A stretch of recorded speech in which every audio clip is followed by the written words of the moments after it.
Bom dia, galera! Bem-vindos ao Loop Matinal dessa terça-feira, dia 11 de outubro, com as notícias mais relevantes sobre o mundo da tecnologia. Quem fala aqui é o Marcos Mendes, e hoje no seu Loop Matinal do Loop Infinito eu vou começar falando sobre o Snapchat, que para tentar contra-atacar o aumento da concorrência, tá testando com algumas pessoas umas mudanças na usabilidade do aplicativo. Primeiro, eles reorganizaram o app de modo que as histórias dos amigos do usuário ficam ali logo no topo da página, jogando a área Discover com as marcas lá para baixo.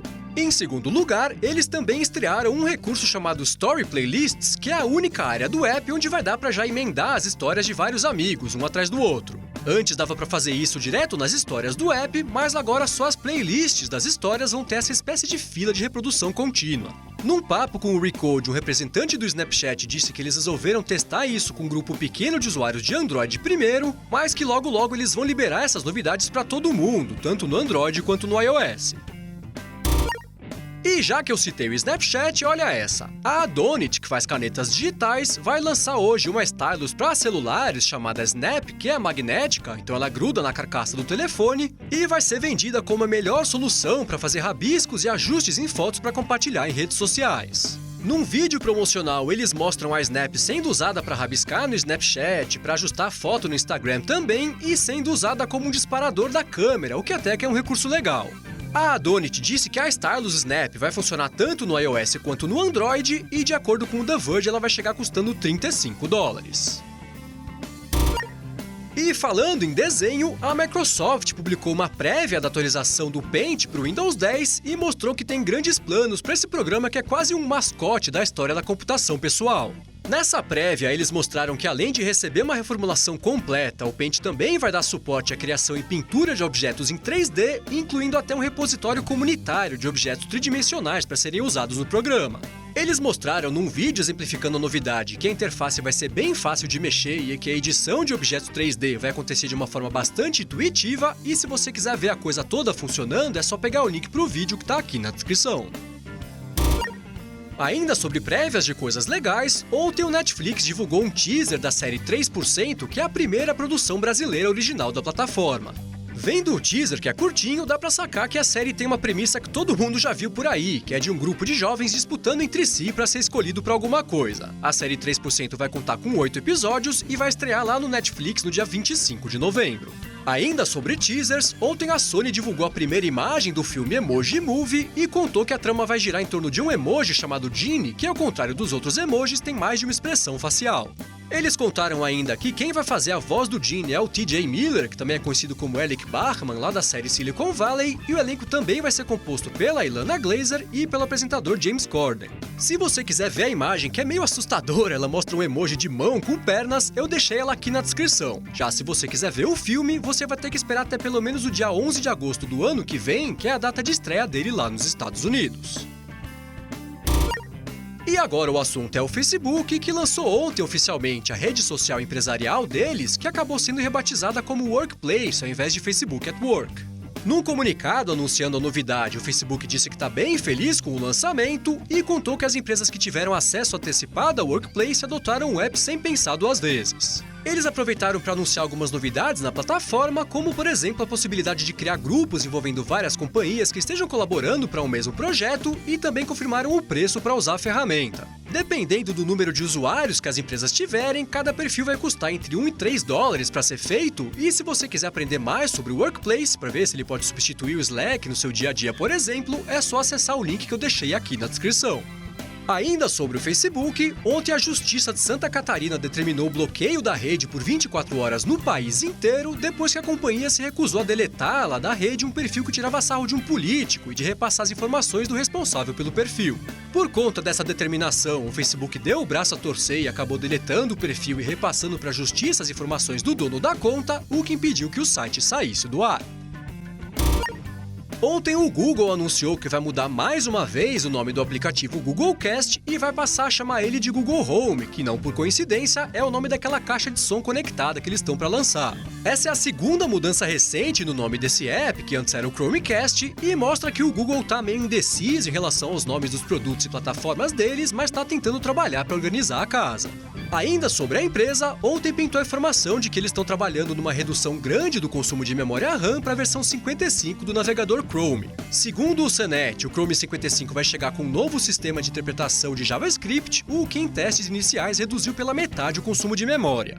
O lançamento do Chrome 55 está marcado para o dia 6 de dezembro, mas quem quiser ter acesso antecipado a ele vai poder baixar a versão beta seguindo o link que está aqui na descrição.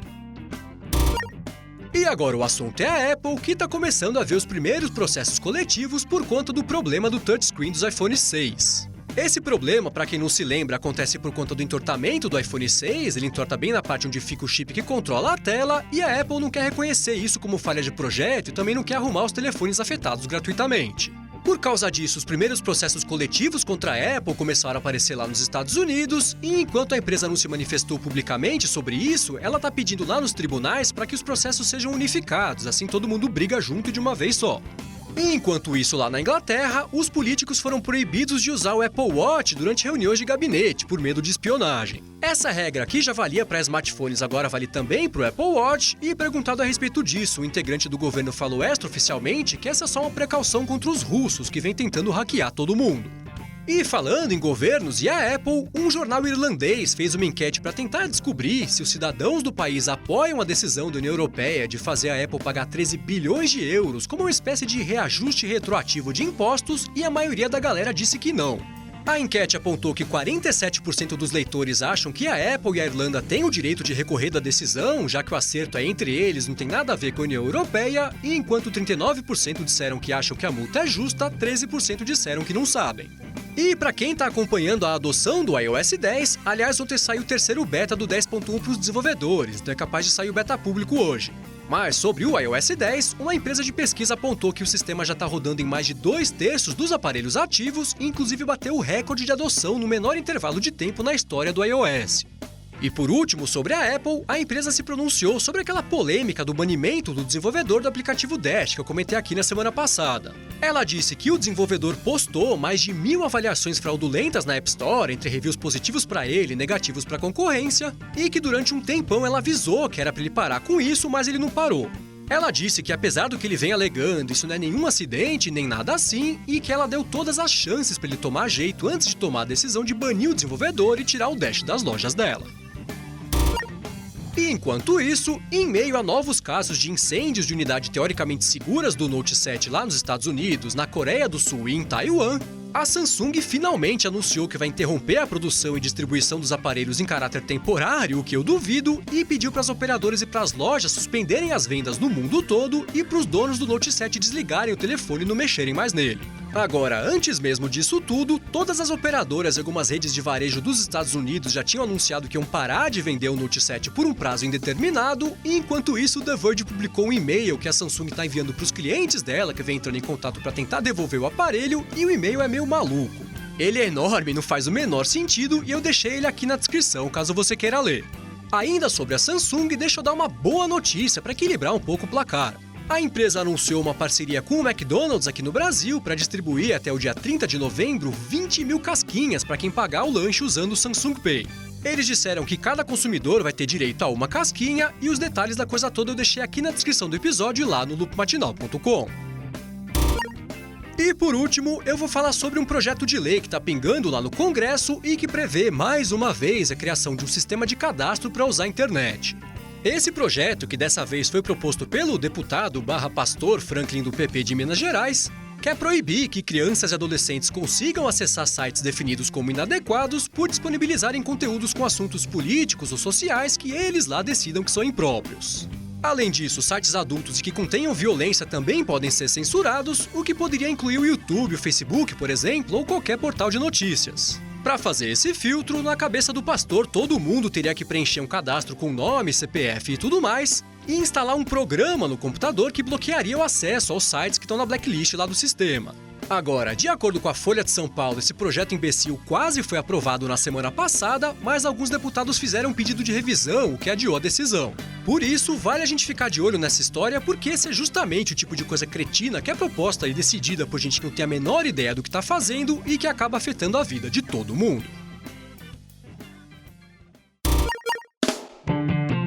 É isso aí, galera. O Loop Matinal do Loop Infinito vai ficando por aqui. Se você quiser se inscrever no canal do Loop Infinito no YouTube, o link tá aqui na descrição do episódio e lá no loopmatinal.com, junto com todos os outros links das notícias que eu comentei hoje. Já se você quiser falar comigo no Twitter, é só procurar por MVC Mendes que eu tô sempre por lá. Obrigado pela audiência e eu volto amanhã de manhã. Falou!